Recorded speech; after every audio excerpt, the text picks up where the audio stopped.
मेरे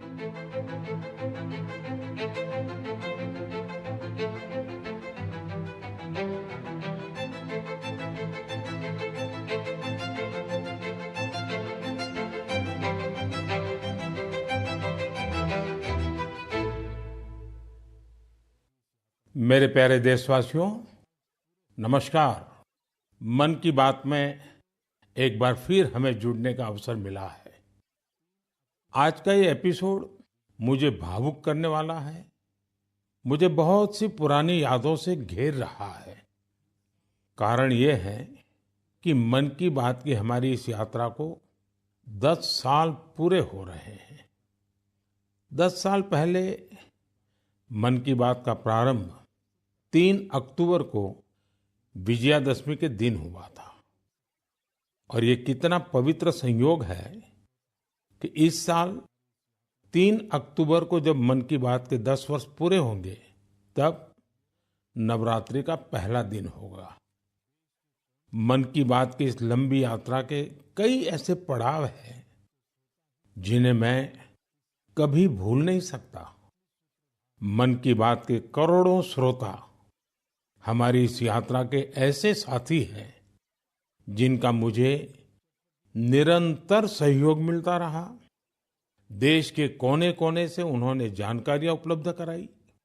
मन की बात के श्रोता ही इस कार्यक्रम के असली सूत्रधार हैं।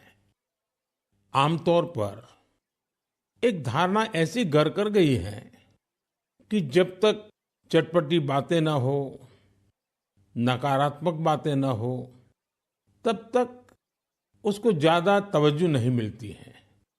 लेकिन मन की बात ने साबित किया है कि देश के लोगों में पॉजिटिव जानकारी की कितनी भूख है। पॉजिटिव बातें, प्रेरणा से भर देने वाले उदाहरण, हौसला देने वाली गाथाएं लोगों को बहुत पसंद आती हैं। जैसे एक पक्षी होता है चकोर, जिसके बारे में कहा जाता है कि वो सिर्फ वर्षा की बूंद ही पीता है।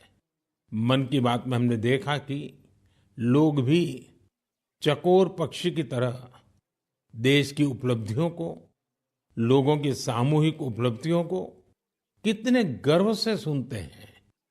मन की बात की 10 वर्ष की यात्रा ने एक ऐसी माला तैयार की है जिसमें हर एपिसोड के साथ नई गाथाएं, नए कीर्तिमान, नए व्यक्तित्व जुड़ जाते हैं।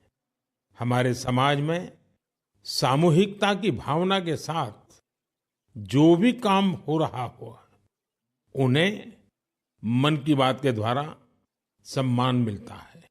मेरा मन भी तभी गर्व से भर जाता है जब मैं मन की बात के लिए आई चिट्ठियों को पढ़ता हूं। हमारे देश में कितने प्रतिभावान लोग हैं। उनमें देश और समाज की सेवा करने का कितना जज्बा है। वो लोगों की निस्वार्थ भाव से सेवा करने में अपना पूरा जीवन समर्पित कर देते हैं। उनके बारे में जानकर मैं ऊर्जा से भर जाता हूं। मन की बात की ये पूरी प्रक्रिया मेरे लिए ऐसी है जैसे मंदिर जाकर के ईश्वर के दर्शन करना। मन की बात की हर बात को, हर घटना को, हर चिट्ठी को मैं याद करता हूं, ऐसा लगता है कि मैं जनता जनार्दन, जो मेरे लिए ईश्वर का रूप है, मैं उनका दर्शन कर रहा हूं। साथियों, मैं आज दूरदर्शन, प्रसार भारती और ऑल इंडिया रेडियो से जुड़े सभी लोगों की भी सराहना करूंगा। उनके अथक प्रयासों से मन की बात इस महत्वपूर्ण पड़ाव तक पहुंचा है। मैं विभिन्न टीवी चैनल्स को, रीजनल टीवी चैनल्स का भी आभारी हूं, जिन्होंने लगातार इसे दिखाया है। मन की बात के द्वारा हमने जिन मुद्दों को उठाया, उन्हें लेकर कई मीडिया हाउसेस ने मुहिम भी चलाई। मैं प्रिंट मीडिया को भी धन्यवाद देता हूं कि उन्होंने इसे घर घर तक पहुंचाया। मैं उन यूट्यूबर्स को भी धन्यवाद दूंगा जिन्होंने मन की बात पर अनेक कार्यक्रम किए।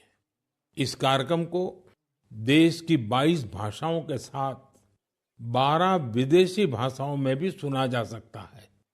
मुझे अच्छा लगता है जब लोग ये कहते हैं कि उन्होंने मन की बात कार्यक्रम को अपनी स्थानीय भाषा में सुना।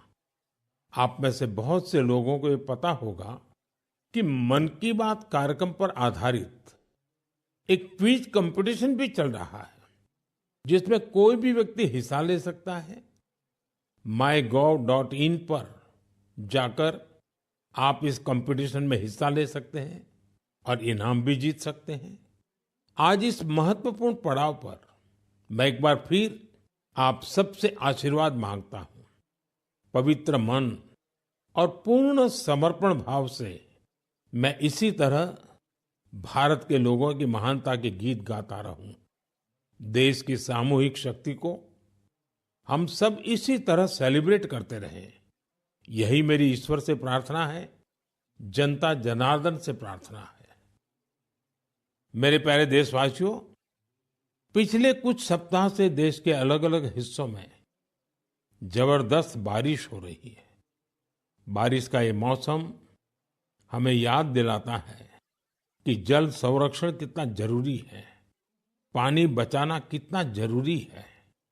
बारिश के दिनों में बचाया गया पानी जल संकट के महीनों में बहुत मदद करता है और यही कैच द रेन जैसे अभियानों की भावना है। मुझे खुशी है कि पानी के संरक्षण को लेकर कई लोग नई पहल कर रहे हैं। ऐसा ही एक प्रयास उत्तर प्रदेश के झांसी में देखने को मिला है। आप जानते ही हैं कि झांसी बुंदेलखंड में है, जिसकी पहचान पानी की किल्लत से जुड़ी हुई है। यहाँ झांसी में कुछ महिलाओं ने गुरारी नदी को नया जीवन दिया है। ये महिलाएं सेल्फ हेल्प ग्रुप से जुड़ी हैं और उन्होंने जल सहेली बनकर इस अभियान का नेतृत्व किया है। इन महिलाओं ने मृतप्राय हो चुकी गुरारी नदी को जिस तरह से बचाया है, उसकी किसी ने कल्पना भी नहीं की होगी। इन जल सहेलियों ने बोरियों में बालू भरकर चेकडैम तैयार किया, बारिश का पानी बर्बाद होने से रोका और नदी को पानी से लबालब कर दिया। इन महिलाओं ने सैकड़ों जलाशयों के निर्माण और उनके रिवाइवल में भी बढ़ चढ़कर हाथ बटाया है। इससे इस क्षेत्र के लोगों की पानी की समस्या तो दूर हुई ही है, उनके चेहरों पर खुशियां भी लौट आई हैं।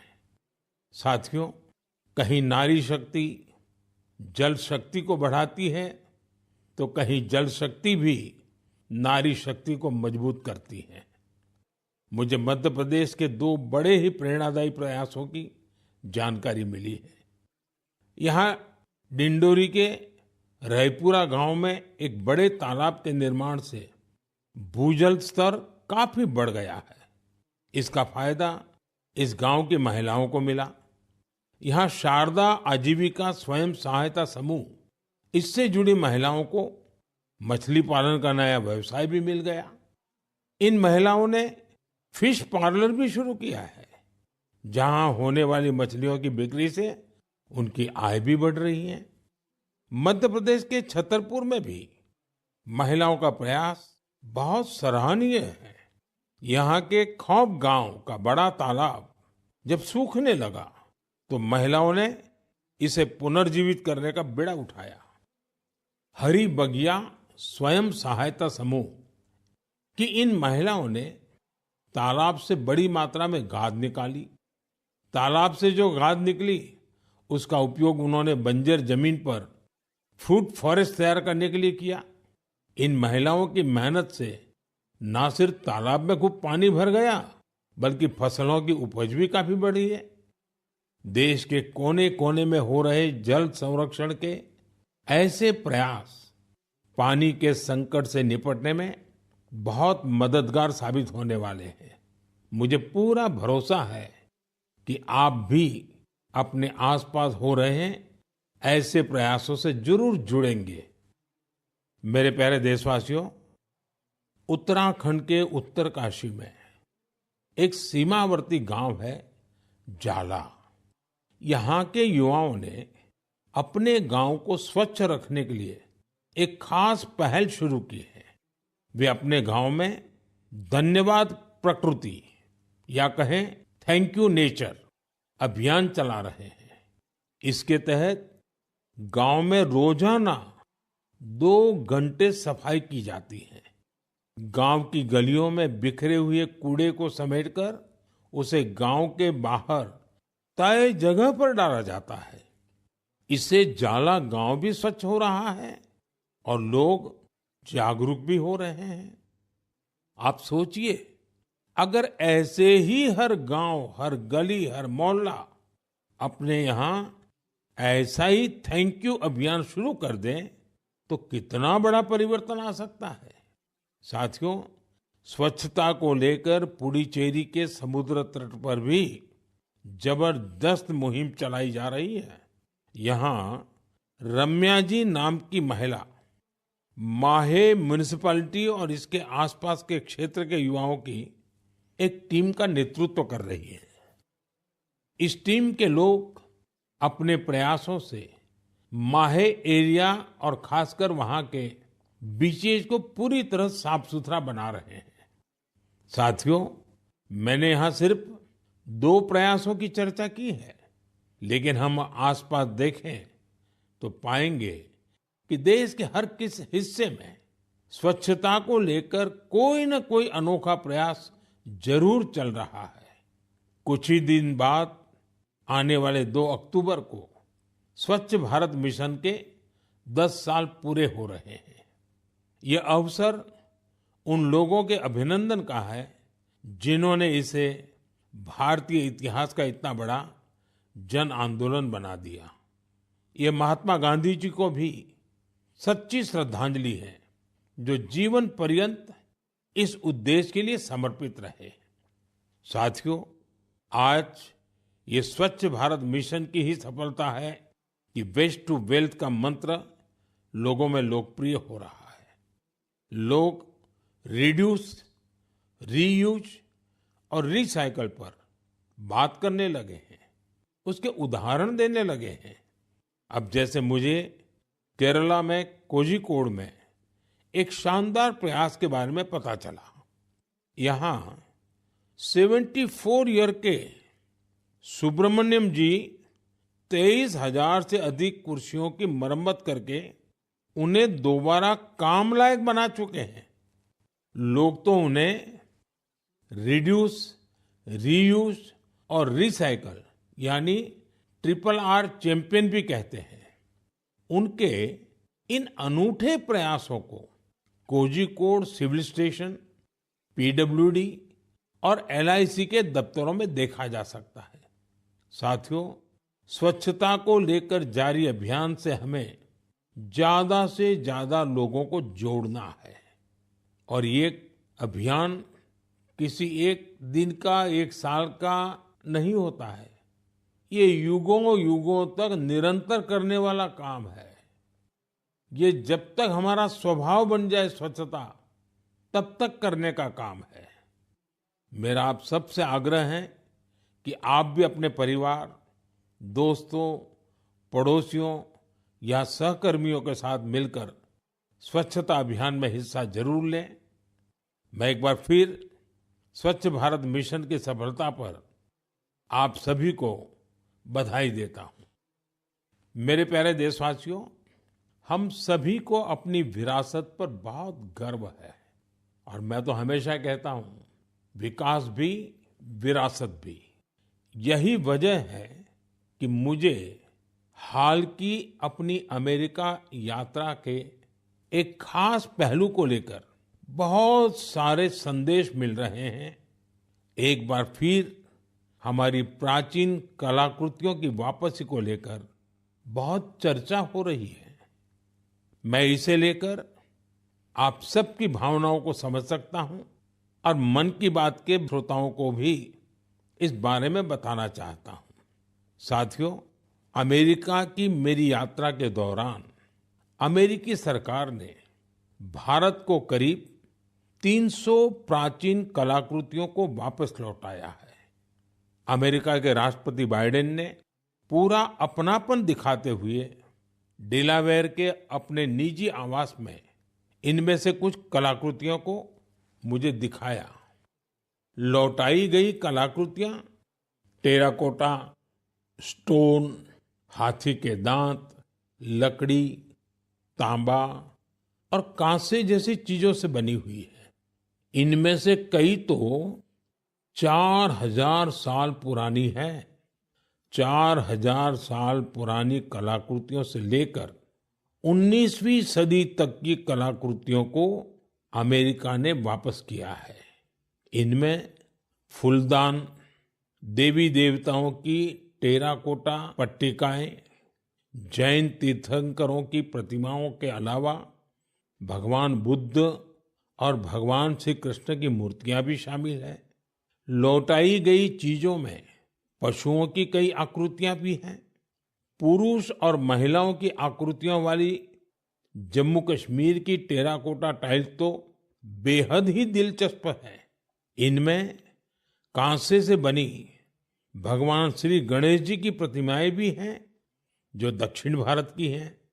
वापस की गई चीजों में बड़ी संख्या में भगवान विष्णु की तस्वीरें भी हैं।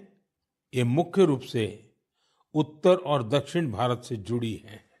इन कलाकृतियों को देखकर पता चलता है कि हमारे पूर्वज बारीकियों का कितना ध्यान रखते थे। कला को लेकर उनमें गजब की सूझबूझ थी। इनमें से बहुत सी कलाकृतियों को तस्करी और दूसरे अवैध तरीकों से देश के बाहर ले जाया गया था। यह गंभीर अपराध है। एक तरह से यह अपनी विरासत को खत्म करना जैसा है। लेकिन मुझे इस बात की बहुत खुशी है कि पिछले एक दशक में ऐसी कई कलाकृतियां और हमारी बहुत सारी प्राचीन धरोहरों की घर वापसी हुई है। इस दिशा में आज भारत कई देशों के साथ मिलकर काम भी कर रहा है। मुझे विश्वास है जब हम अपनी विरासत पर गर्व करते हैं तो दुनिया भी उसका सम्मान करती है। और उसी का नतीजा है कि आज विश्व के कई देश हमारे यहाँ से गई हुई ऐसी कलाकृतियों को हमें वापस दे रहे हैं। मेरे प्यारे साथियों, अगर मैं पूछूं कि कोई बच्चा कौन सी भाषा सबसे आसानी से और जल्दी सीखता है, तो आपका जवाब होगा मातृभाषा। हमारे देश में लगभग 20,000 भाषाएं और बोलियां हैं और ये सब की सब किसी न किसी की तो मातृभाषा है ही है। कुछ भाषाएं ऐसी हैं जिनका उपयोग करने वालों की संख्या बहुत कम है। लेकिन आपको ये जानकर खुशी होगी कि उन भाषाओं को संरक्षित करने के लिए आज अनोखे प्रयास हो रहे हैं। ऐसी ही एक भाषा है हमारी संथाली भाषा। संथाली को डिजिटल इनोवेशन की मदद से नई पहचान देने का अभियान शुरू किया गया है। संथाली हमारे देश के कई राज्यों में रह रहे संथाल जनजातीय समुदाय के लोग बोलते हैं। भारत के अलावा बांग्लादेश, नेपाल और भूटान में भी संथाली बोलने वाले आदिवासी समुदाय मौजूद है। संथाली भाषा की ऑनलाइन पहचान तैयार करने के लिए ओडिशा के मयूरभंज में रहने वाले श्रीमान रामजी टूडू एक अभियान चला रहे हैं। रामजीत जी ने एक ऐसा डिजिटल प्लेटफॉर्म तैयार किया है जहां संथाली भाषा से जुड़े साहित्य को पढ़ा जा सकता है और संथाली भाषा में लिखा जा सकता है। दरअसल कुछ साल पहले जब रामजीत जी ने मोबाइल फोन का इस्तेमाल शुरू किया तो इस बात से दुखी हुए कि वो अपनी मातृभाषा में संदेश नहीं दे सकते। इसके बाद वो संथाली भाषा की लिपि ओल्ड चिकी को टाइप करने की संभावनाएं तलाश करने लगे। अपने कुछ साथियों की मदद से उन्होंने ओल्ड चिकी में टाइप करने की तकनीक विकसित कर ली। आज उनके प्रयासों से संथाली भाषा में लिखे लेख लाखों लोगों तक पहुंच रहे हैं। साथियों, जब हमारे दृढ़ संकल्प के साथ सामूहिक भागीदारी का संगम होता है, तो पूरे समाज के लिए अद्भुत नतीजे सामने आते हैं। इसका सबसे ताजा उदाहरण है एक पेड़ मां के नाम। ये अभियान अद्भुत अभियान रहा। जन भागीदारी का ऐसा उदाहरण वाकई बहुत प्रेरित करने वाला है। पर्यावरण संरक्षण को लेकर शुरू किए गए इस अभियान में देश के कोने कोने में लोगों ने कमाल कर दिखाया है। उत्तर प्रदेश, गुजरात, मध्य प्रदेश, राजस्थान और तेलंगाना ने लक्ष्य से अधिक संख्या में पौधारोपण कर नया रिकॉर्ड बनाया है। इस अभियान के तहत उत्तर प्रदेश में 26 करोड़ से ज्यादा पौधे लगाए गए। गुजरात के लोगों ने 15 करोड़ से ज्यादा पौधे रोपे। राजस्थान में केवल अगस्त महीने में ही 6 करोड़ से अधिक पौधे लगाए गए हैं।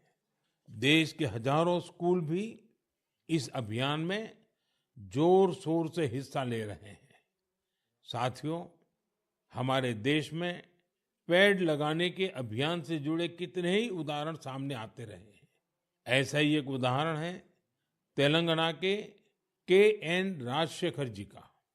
पेड़ लगाने के लिए उनकी प्रतिबद्धता हम सबको हैरान कर देती है। करीब 4 साल पहले उन्होंने पेड़ लगाने की मुहिम शुरू की। उन्होंने तय किया कि हर रोज एक पेड़ जरूर लगाएंगे। उन्होंने इस मुहिम का कठोर व्रत की तरह पालन किया। वो 1500 से ज्यादा पौधे लगा चुके हैं। सबसे बड़ी बात यह है कि इस साल एक हादसे का शिकार होने के बाद भी वे अपने संकल्प से डिगे नहीं। मैं ऐसे सभी प्रयासों की हृदय से सराहना करता हूं। मेरा आपसे भी आग्रह है कि एक पेड़ मां के नाम इस पवित्र अभियान से आप जरूर जुड़िए। मेरे प्यारे साथियों, आपने देखा होगा हमारे आसपास कुछ लोग ऐसे होते हैं जो आपदा में धैर्य नहीं खोते बल्कि उससे सीखते हैं।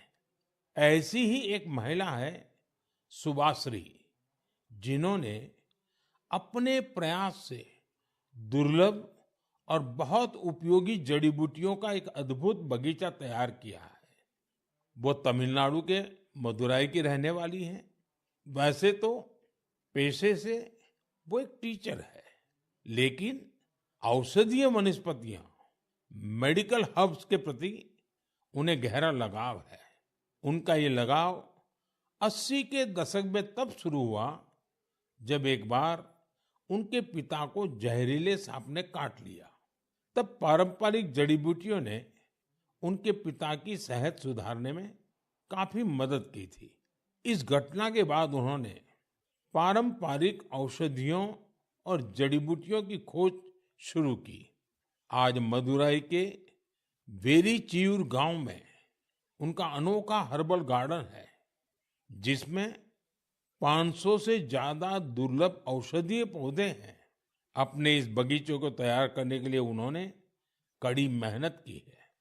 एक एक पौधे को खोजने के लिए उन्होंने दूर दूर तक यात्राएं की, जानकारियां जुटाई और कई बार दूसरे लोगों से मदद भी मांगी। कोविड के समय उन्होंने इम्यूनिटी बढ़ाने वाली जड़ी बूटियां लोगों तक पहुंचाई। आज उनके हर्बल गार्डन को देखने के लिए लोग दूर दूर से आते हैं। वो सभी को हर्बल पौधों की जानकारी और उनके उपयोग के बारे में बताती हैं।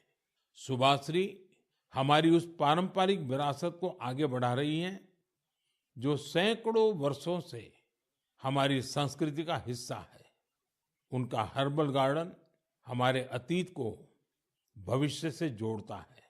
उन्हें हमारी ढेर सारी शुभकामनाएं। साथियों, बदलते हुए इस समय में नेचर ऑफ जॉब्स बदल रही है और नए नए सेक्टर्स का उभार हो रहा है। जैसे gaming, animation, reel making, film making या पोस्टर मेकिंग, अगर इनमें से किसी स्किल में आप अच्छा प्रदर्शन कर सकते हैं तो आपके टैलेंट को बहुत बड़ा मंच मिल सकता है। अगर आप किसी बैंड से जुड़े हैं या फिर कम्युनिटी रेडियो के लिए काम करते हैं तो भी आपके लिए बहुत बड़ा अवसर है। आपके टैलेंट और क्रिएटिविटी को बढ़ावा देने के लिए भारत सरकार का सूचना और प्रसारण मंत्रालय ने क्रिएट इन इंडिया इस थीम के तहत 25 चैलेंजेस शुरू किए हैं। ये चैलेंजेस आपको जरूर दिलचस्प लगेंगे। कुछ चैलेंजेस तो म्यूजिक, एजुकेशन और यहाँ तक कि एंटी पायरेसी पर भी फोकस्ड है। इस आयोजन में कई सारे प्रोफेशनल ऑर्गेनाइजेशन भी शामिल हैं जो इन चैलेंजेस को अपना पूरा सपोर्ट दे रहे हैं। इनमें शामिल होने के लिए आप wavesindia.org पर लॉगिन कर सकते हैं। देश भर के क्रिएटर से मेरा विशेष आग्रह है कि वे इसमें जरूर हिस्सा लें और अपनी क्रिएटिविटी को सामने लाएं। मेरे प्यारे देशवासियों, इस महीने एक और महत्वपूर्ण अभियान के 10 साल पूरे हुए हैं। इस अभियान की सफलता में देश के बड़े उद्योगों से लेकर छोटे दुकानदारों तक का योगदान शामिल है। मैं बात कर रहा हूं मेक इन इंडिया की। आज मुझे ये देखकर बहुत खुशी मिलती है कि गरीब, मध्यम वर्ग और एमएसएमईज को इस अभियान से बहुत फायदा मिल रहा है। इस अभियान ने हर वर्ग के लोगों को अपना टैलेंट सामने लाने का अवसर दिया है। आज भारत मैन्युफैक्चरिंग का पावर हाउस बना है और देश की युवा शक्ति की वजह से दुनिया भर की नजरें हम पर है।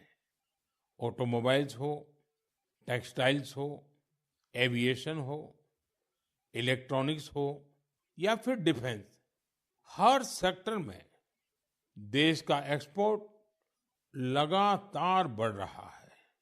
देश में एफडीआई का लगातार बढ़ना भी हमारे मेक इन इंडिया की सफलता की गाथा कह रहा है।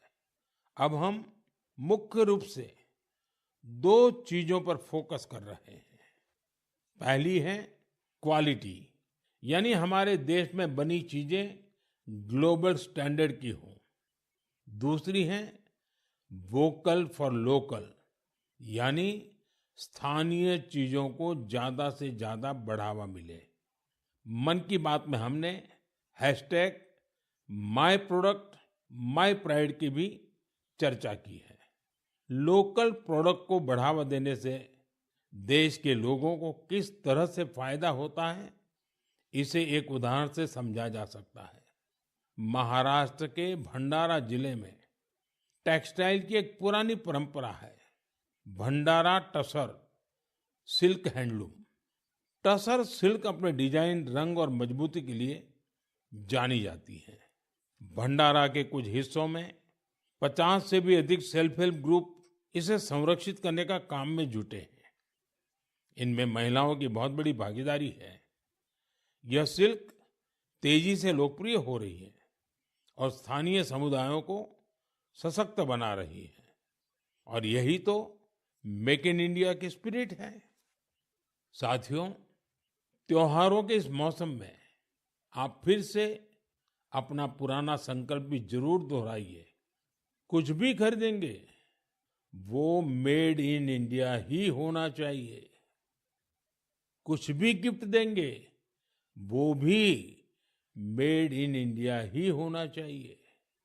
सिर्फ मिट्टी के दिए खरीदना ही वोकल फॉर लोकल नहीं है। आपको अपने क्षेत्र में बने स्थानीय उत्पादों को ज्यादा से ज्यादा प्रमोट करना चाहिए। ऐसा कोई भी प्रोडक्ट जिसे बनाने में भारत के किसी कारीगर का पसीना लगा है, जो भारत की मिट्टी में बना है, वो हमारा गर्व है। हमें इसी गौरव पर हमेशा 4 चांद लगाने हैं। साथियों, मन की बात के इस एपिसोड में मुझे आपसे जुड़कर बहुत अच्छा लगा। इस कार्यक्रम से जुड़े अपने विचार और सुझाव हमें जरूर भेजिएगा। मुझे आपके पत्रों और संदेशों की प्रतीक्षा है। कुछ ही दिन बाद त्योहारों का सीजन शुरू होने वाला है। नवरात्र से इसकी शुरुआत होगी और फिर अगले 2 महीने तक पूजा पाठ, व्रत, त्योहार, उमंग उल्लास, चारों तरफ यही वातावरण छाया रहेगा। मैं आने वाले त्योहारों की आप सबको बहुत बहुत बधाई देता हूँ। आप सभी अपने परिवार और अपने प्रियजनों के साथ त्योहार का खूब आनंद लें और दूसरों को भी अपने आनंद में शामिल करें। अगले महीने मन की बात कुछ और नए विषयों के साथ आपसे जुड़ेंगे। आप सबका बहुत बहुत धन्यवाद।